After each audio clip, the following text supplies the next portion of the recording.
All right, so summary slides. This will help you to figure out with each process, glycolysis and Krebs cycle, what goes into the structures or the processes, what comes out, how much ATP is made, do you need oxygen? It's a nice little chart.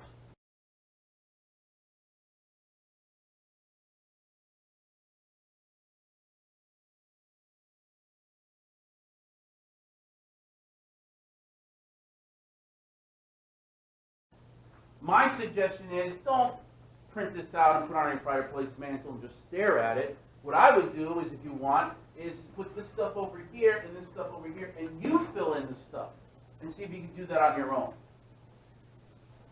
Okay? Another way of looking at it.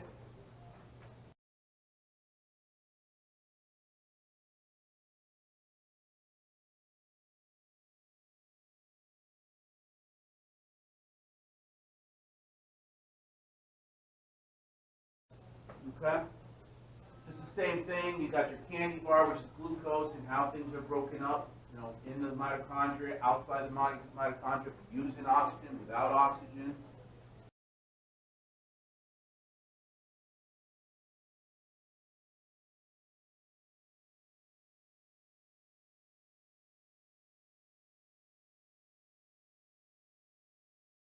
Okay? Again, showing the same thing over here, anaerobic fermentation. Here's aerobic respiration if we're using oxygen.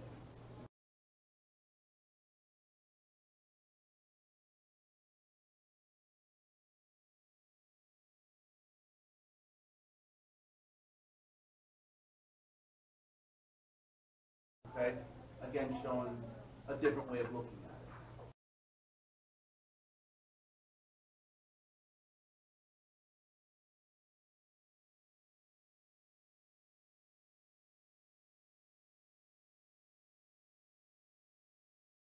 Tons of pictures all over, whatever works best for you. All right? It's kind of like the whole big picture, too.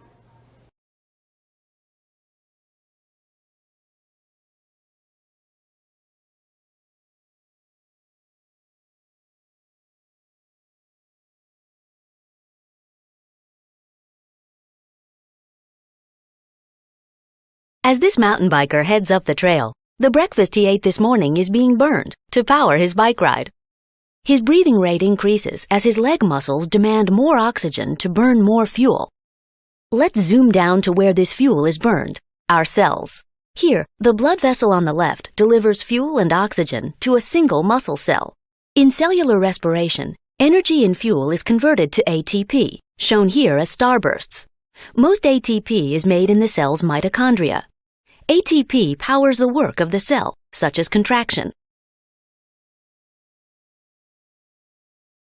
Let's take a closer look at how ATP is produced from a molecule of glucose, our fuel. Only the carbon skeleton is shown to keep things simple. The first step is called glycolysis, and it takes place outside the mitochondria.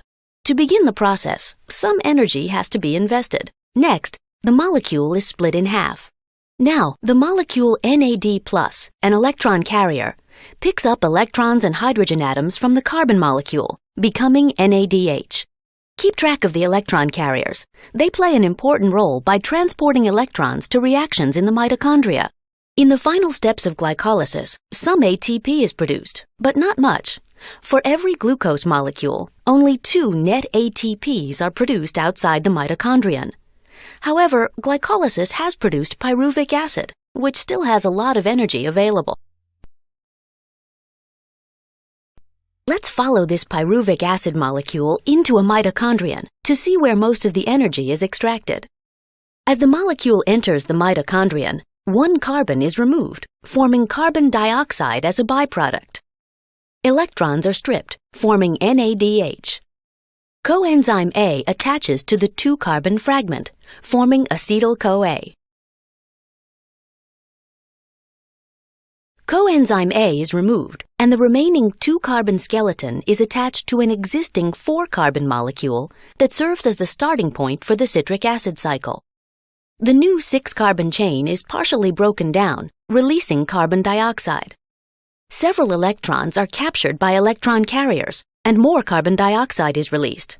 The carbon dioxide that you exhale comes from the reactions of cellular respiration. 2 ATPs are produced by the citric acid cycle for each molecule of glucose. At this point, only a small number of ATPs have been produced. However, more energy is available in the electrons that are being transported by electron carriers. While the citric acid cycle starts another round, let's follow an electron carrier to the next step in the process.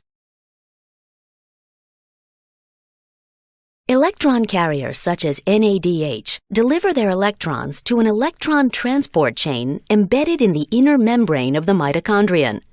The chain consists of a series of electron carriers, most of which are proteins that exist in large complexes. Electrons are transferred from one electron carrier to the next in the electron transport chain. Let's take a closer look at the path electrons take through the chain. As electrons move along each step of the chain, they give up a bit of energy. The oxygen you breathe pulls electrons from the transport chain, and water is formed as a byproduct. The energy released by electrons is used to pump hydrogen ions, the blue balls, across the inner membrane of the mitochondrion, creating an area of high hydrogen ion concentration. Hydrogen ions flow back across the membrane through a turbine. Much like water through a dam, the flow of hydrogen ions spins the turbine, which activates the production of ATP. These spinning turbines in your cells produce most of the ATP that is generated from the food you eat. The process you've just observed, cellular respiration, generates 10 million ATPs per second in just one cell. That ATP can power a biker up the trail, or it can power your brain cells as you learn challenging biology topics.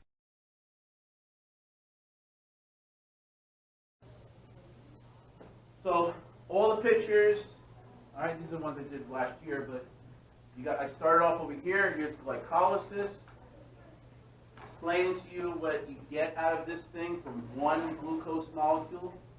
If there is oxygen, it will go into the mitochondria, and you have the formation of acetyl-CoA being made over here. The acetyl-CoA is now a 2-carbon structure. Added with the oxaloacetate, which is 4 carbons, it enters the citric acid cycle. If it does enter this, then you're going to have these items coming out of here.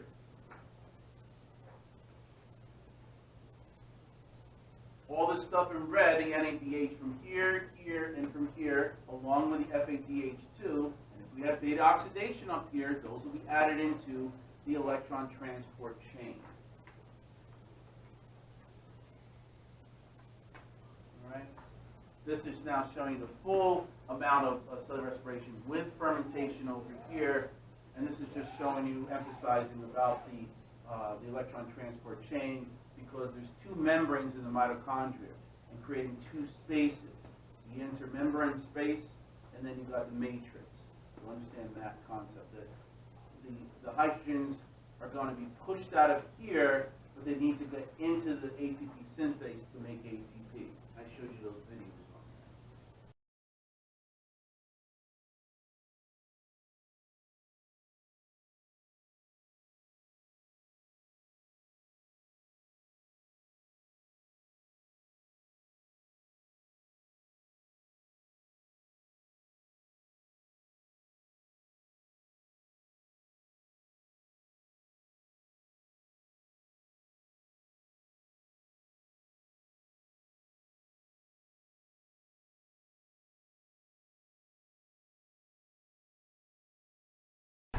Oh, hello there. I'm at the gym. I don't know why you're here, but I'm going to do some push-ups, so you can join me on the floor if you want. Now, I'm not doing this just to show off or anything. I'm actually doing this for science, okay? Ugh. You see what happened there? My arms moved, my shoulders moved, my back and stomach muscles moved, my heart pumped blood to all those different places. It's pretty neat, huh? Well, it turns out that how we make and use energy is a lot like sports or other kinds of exercise. It can be hard work and a little bit complicated, but if you do it right, it comes with some tremendous payoffs. But unlike hitting a ball with a stick, it's so marvelously complicated and awesome that we're still unraveling the mysteries of how it all works. And it all starts with a marvelous molecule that is one of your best friends, ATP.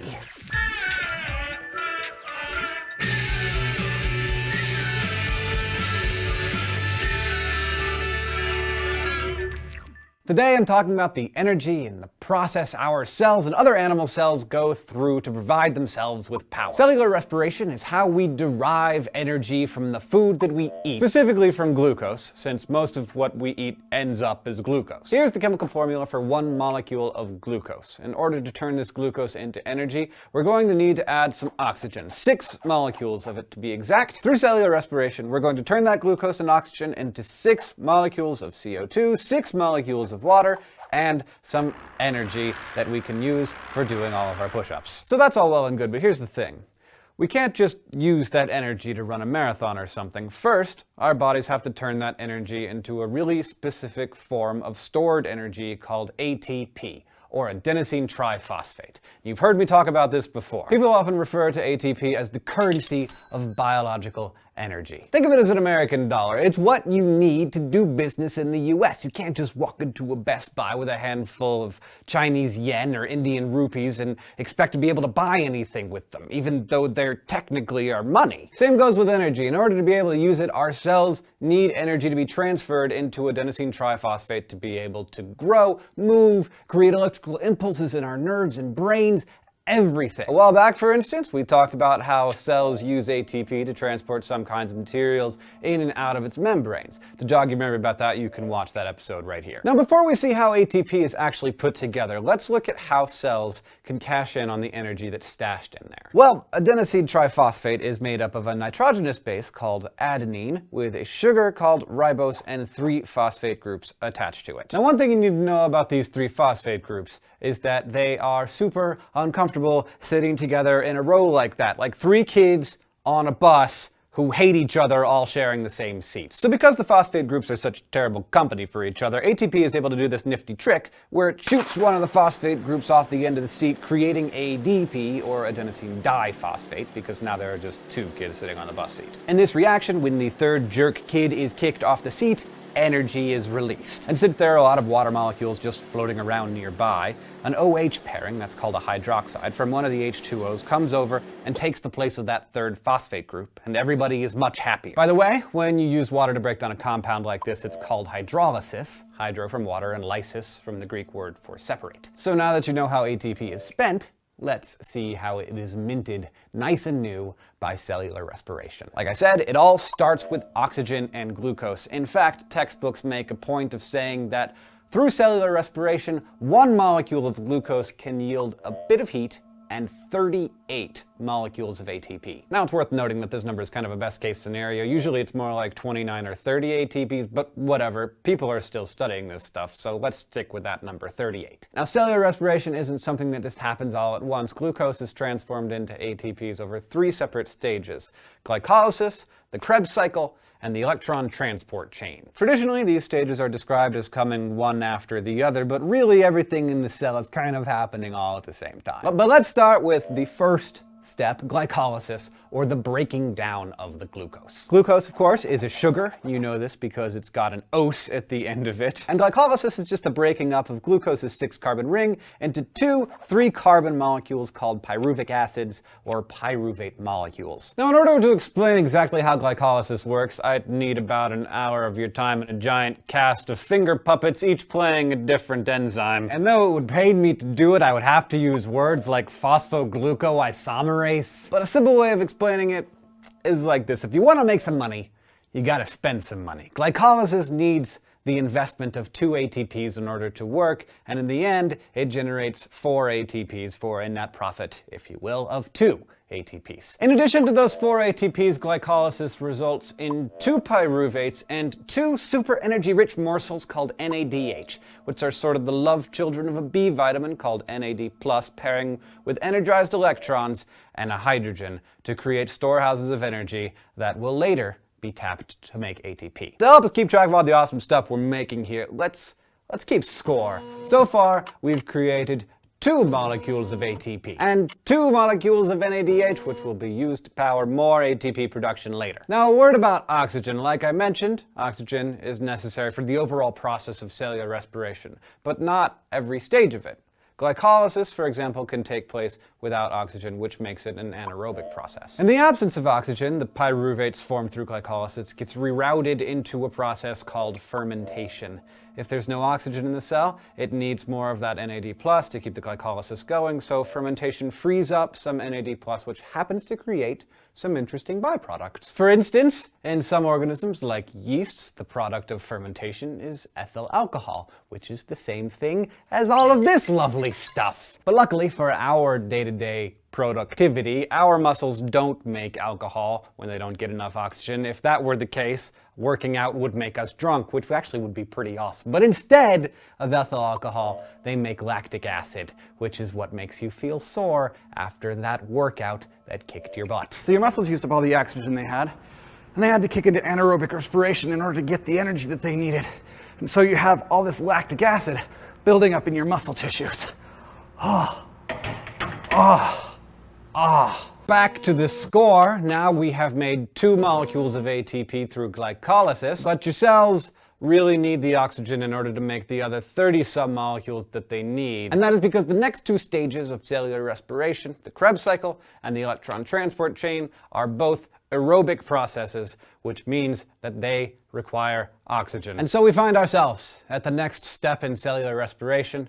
After glycolysis comes the Krebs cycle. So while glycolysis occurs in the cytoplasm, or the fluid medium within the cell that all the organelles hang out in, the Krebs cycle happens across the inner membrane of the mitochondria, which are generally considered the power centers of the cell. The Krebs cycle takes the products of glycolysis, those carbon-rich pyruvates, and reworks them to create another 2 ATPs per glucose molecule, plus some energy in a couple of other forms, which I'll talk about in a minute. Here's how. First, one of the pyruvates is oxidized, which basically means that it's combined with oxygen. One of the carbons off the 3-carbon chain bonds with an oxygen molecule and leaves the cell as CO2. What's left is a 2-carbon compound called acetyl coenzyme A, or acetyl-CoA. Then another NAD+ comes along, picks up a hydrogen, and becomes NADH. So our 2 pyruvates create another 2 molecules of NADH to be used later. As in glycolysis, and really all life, enzymes are essential here. They are the proteins that bring together the stuff that needs to react with each other, and they bring them together in just the right way. These enzymes, for example, bring together a phosphate with an ADP to create another ATP molecule for each pyruvate. Enzymes also help join the acetyl-CoA in a 4-carbon molecule called oxaloacetic acid. I think that's how you pronounce it, together, and they form a 6-carbon molecule called citric acid, and I'm certain that that's how you pronounce that one, because yeah, it's the stuff that's in orange juice.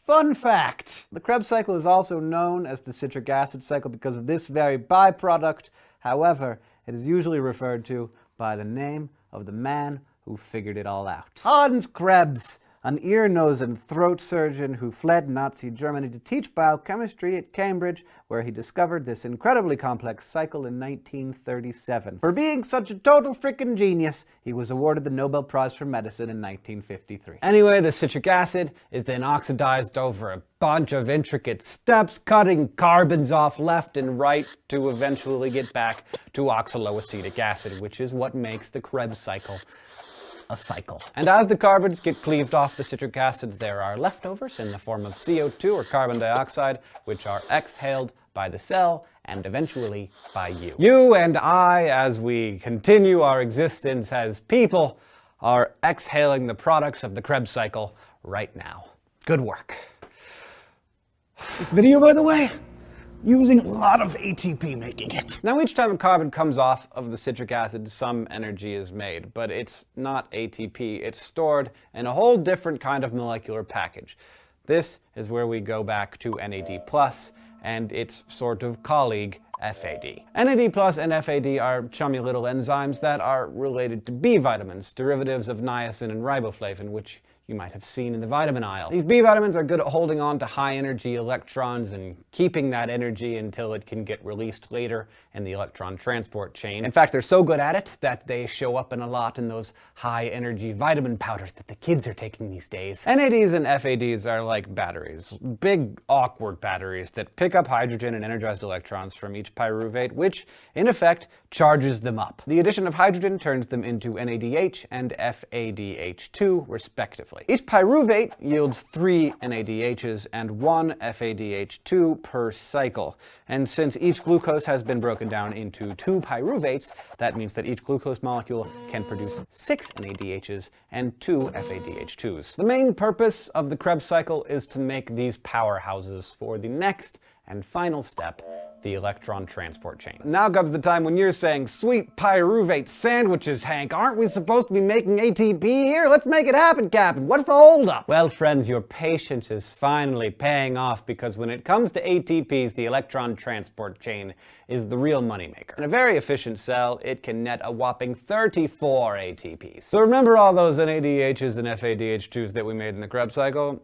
Well, their electrons are going to provide the energy that will work as a pump along a chain of channel proteins across the inner membrane of the mitochondria where the Krebs cycle occurred. These proteins will swap these electrons to send hydrogen protons from inside the very center of the mitochondria across its inner membrane to the outer compartment of the mitochondria. But once they're out, the protons want to get back to the other side of the inner membrane because there's a lot of other protons out there, and as we've learned, nature always tends to seek a nice, peaceful balance on either side of a membrane. So all of these anxious protons are allowed back in through a special protein called ATP synthase. And the energy of this proton flow drives this crazy spinning mechanism that squeezes some ADP and some phosphates together to form ATP. So the electrons from the 10 NADHs that come out of the Krebs cycle have just enough energy to produce roughly 3 ATPs each. And we can't forget our friends, the FADH2s. We have 2 of them, and they make 2 ATPs each. And voila, that is how animal cells the world over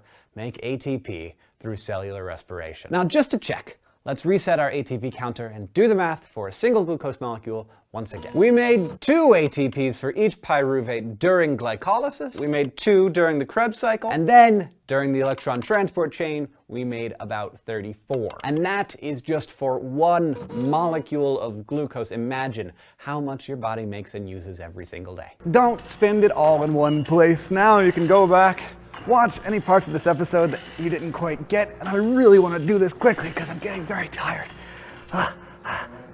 If you want to ask us questions, you can see us in the YouTube comments below, or of course, you can connect with us on Facebook or Twitter.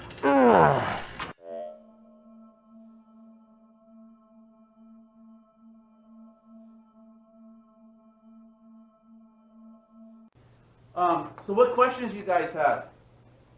This is good stuff, right? Did I cure your insomnia? Yeah.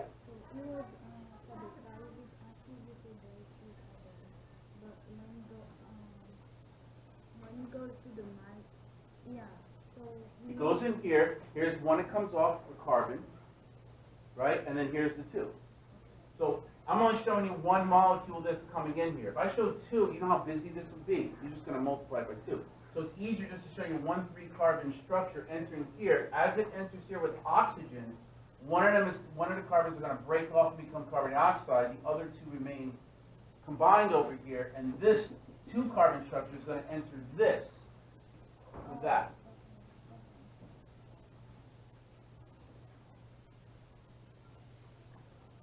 Other questions?